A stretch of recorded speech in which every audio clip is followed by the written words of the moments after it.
Sa bayan ng Paway, lalawigan ng Ilocos Norte, taon-taon ipinagdiriwang ang Tumba sa Paway.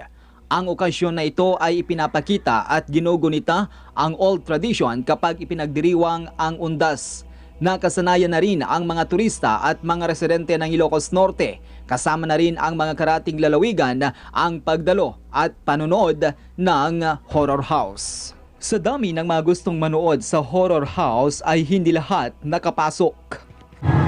Ay kahit kapilitang kung kasi ako mo daramin, pero nag-stop po, naging gana dyan, tapno, kung pinaypayalisto min, tapno, madidalumetlo na marabyan.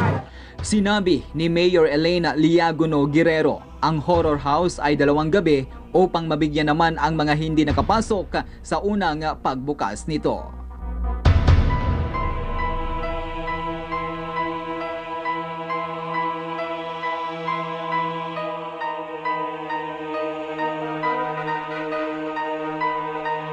Ngam dagay dyan duman na kasaan, dyan tila horror house ti 2 days.